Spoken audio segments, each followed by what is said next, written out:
India has been trying for some time to play a role in the UN, and you know this very well, right? So we are asking for a permanent seat in the Security Council, but there's nothing moving on that front. And you have reimagined the UN Security Council to be more open, allowing more countries to participate in it. So how should India play this role of getting a seat on the table? People to train themselves in a way that ultimately they will acquire the skills and the capacities to contribute to the formulation of coherent, intelligent public policies. In other words, if some of your students, acquire the skills that then allow them, to join, say, the Indian Civil Service with the capacities and the knowledge and the experience that will allow them to play a role in the formulation of better policies.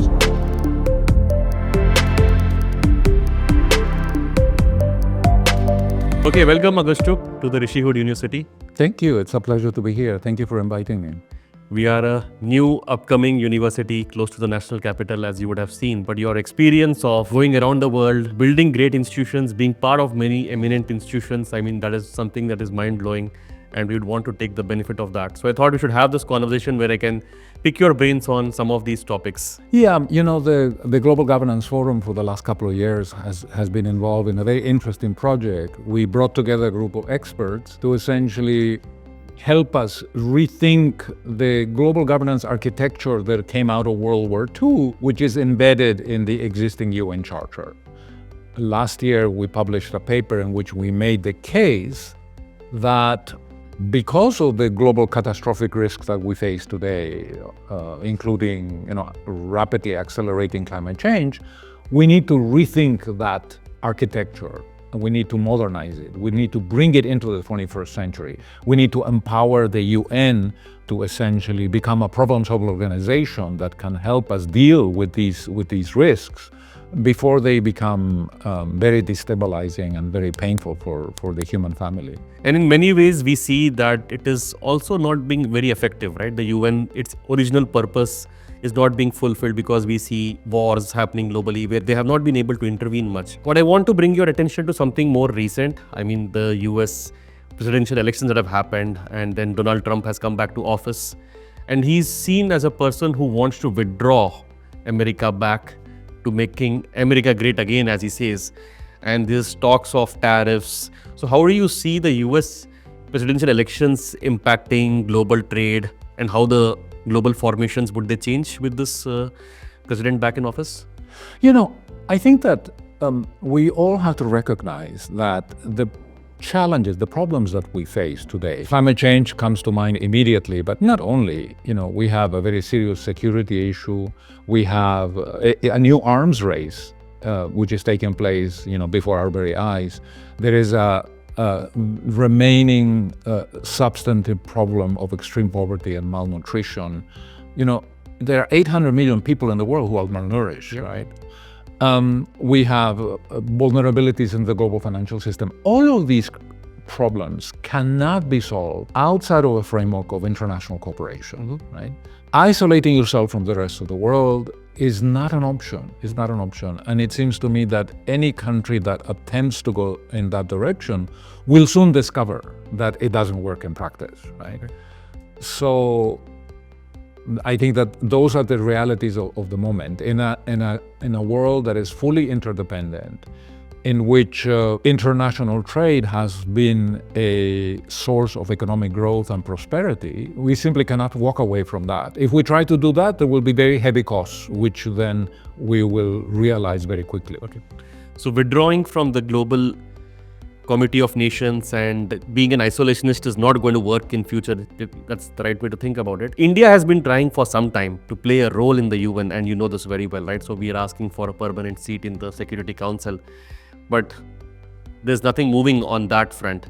And you have reimagined the UN Security Council to be more open, allowing more countries to participate in it. So how should India play this role of getting a seat on the table, because we are a fast-growing economy, we are the world's largest democracy, but yet still we don't have a role to play in the permanent members of the UN Security Council. So how do you think India should take this forward? In the proposals that we have made for reforming the Security Council, we have dealt both with the issue of representation and the issue of the veto. On the issue of representation, we are proposing that we expand the membership from 15 to 25, which creates, more space for, being part of those consultations.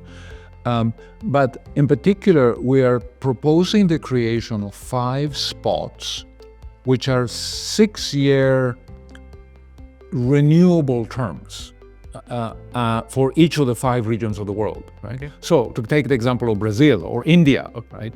They could claim one of those spots more or less on a permanent basis because they are, in the case of Brazil, the largest country in Latin America, in the case of India, the most populous state in Asia, right? And so that would allow a country like India to essentially sit on the Security Council for a lot longer, practically permanently, okay. Right? Because the current system obviously doesn't work, right? India gets to sit on the Security Council once every so often, yeah, right? And for a country that now is the most populous nation in the world, it just seems manifestly unfair, which explains the discomfort and the increasing sense of frustration among the UN members with the existing system, right? I think the existing system is actually on its deathbed. I think in some form or other, it will have to it could be amended in coming years. We have offered a possible way to do it, which is very sensible. I think it allows countries like Japan, Germany, Brazil, India, to have more of a say on the debate about security issues. Okay. A focus of Rishihood University is also on technology and public policy. The 2 big verticals at Rishihood, where we discuss a lot of emerging issues due to the rapid growing technology. Particularly now everybody talks about AI. How is it transcending borders? There is a dependency on chips being manufactured. Possibly that would result in wars.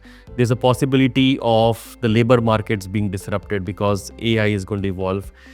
Has the Global Governance Forum ever thought of how technology is kind of shaping the world and this global cooperation and competition?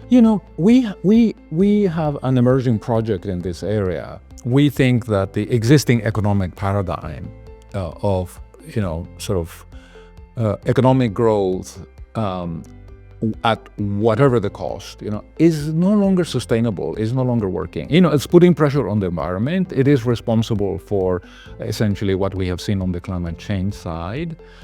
It coexists with a marked worsening of income inequality over the last several decades, which has ceased to be just an economic problem and has become a political problem. Yeah. I think income inequality in many parts of the world is undermining the basis of democracy, right? So obviously technology and technological progress fits within that economic paradigm. Right? And on the technology side, we have seen very encouraging things. The increases in average life expectancy that we have seen between 1960 and 2024, which has been of the order of 20 plus years, is something that should be celebrated, and to a great extent it is a reflection of technological advances in the medical sciences, right? We have discovered vaccines, we have been able to defeat smallpox, which smallpox used to kill 2 million people per year until 1980 when it was finally eliminated, right? But the vision of the economy that we have, the instruments that we have, and the overall philosophy needs to be modernized, needs to be amended. I worked for many years at the World Bank, and the World Bank is the organization that has the data on poverty. If you use a poverty line of a little under $7 per day, which is still austere, 1 out of every 2 persons in the world is poor. Oh. All right. So we have an unresolved problem of poverty. We have great developments on the technology side, and what is happening on artificial intelligence and so on, is encouraging in terms of the possibilities that it opens, for bringing prosperity in the future, efficiencies and so on.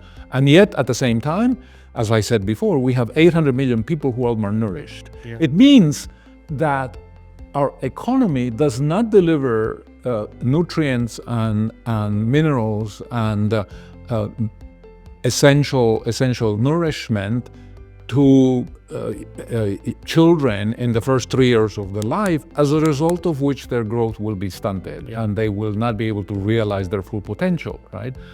how do we reconcile these two extremes, right? Of an economy that is making incredible achievements on the technology side, and an economy that simultaneously cannot provide for the basic necessities of life to hundreds and hundreds of millions of people, right? Yeah. In order to address those problems, we need to talk to each other, we need to collaborate, we need to work jointly as nations. And that is one of the primary motivations of this project in which we have been engaged, of amending the UN Charter and improving our global governance architecture so that we will be empowered to address these issues and these contradictions. Interesting. You also mentioned that perhaps just economic growth or GDP is not the right metric, right? Because in many ways, the GDP has been growing, right? The world GDP has been growing, India has been growing, but yet it's not capturing these inequalities. Or, for example, you mentioned about healthcare, right? You may spend a lot on healthcare that may improve the GDP, but actually the quality of life of people might be impacted.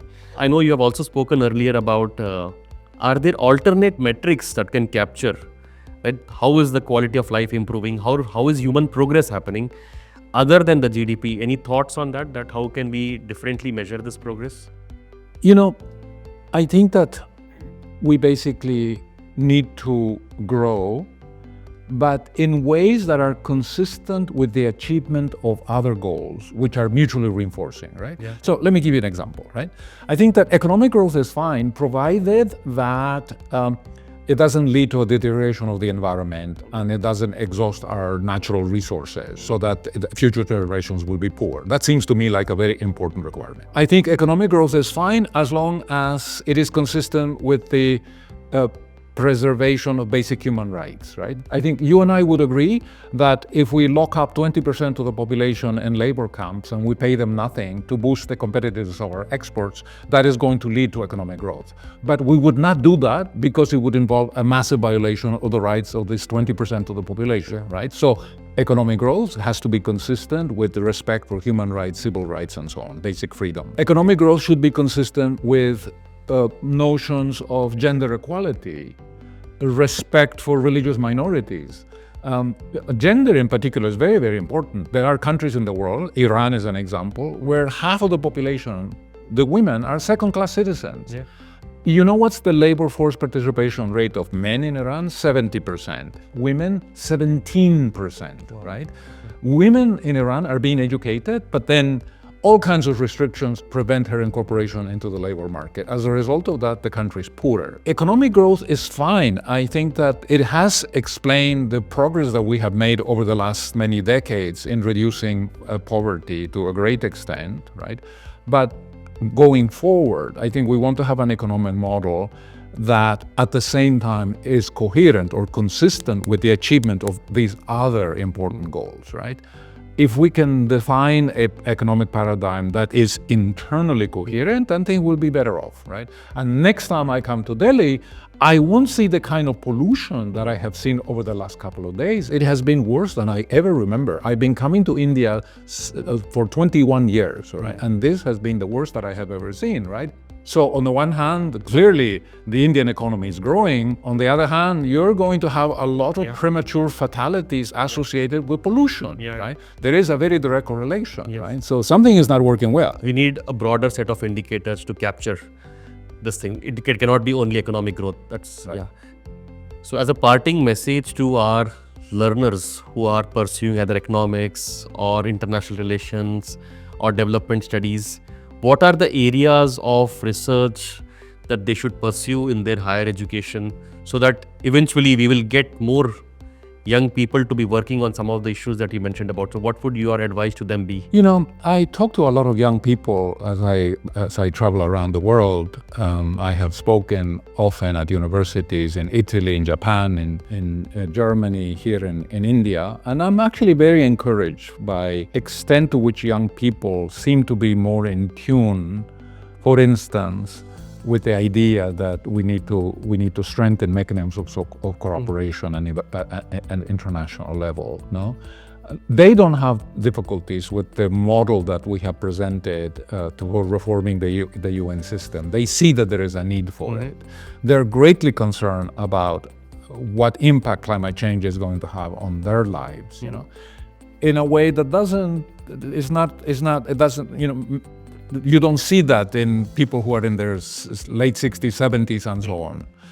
Because they know, the young people know, that the impact is going to be felt by them. And therefore, there's more of an incentive for them to want to do something about it, right? So I think that what I like to see in universities, and yours is a very good example, is for people to train themselves in a way that ultimately they will acquire the skills and the capacities to contribute to the formulation of coherent, intelligent public policies. In other words, if some of your students, acquire the skills that then allow them, to join, say, the Indian Civil Service, right? With the capacities and the knowledge and the experience that will allow them to play a role in the formulation of better policies, I think that will be a great achievement. I think that is the purpose, ultimately, of education, to empower the country to essentially do better public policy to solve some of these problems, like pollution, crime, inequality, discrimination against women that you see all over the world. Thank you. Thank you for sharing that inspiring message. And thank you for sparing your time, coming all the way here to discuss these ideas with us. Definitely, I think we should work together. I'm sure a lot of our students would want to take up these topics, collaborate with institutions that you have been guiding and leading, and work together on this to make the world a better place. Thank you. Thank you for inviting me. Thank you.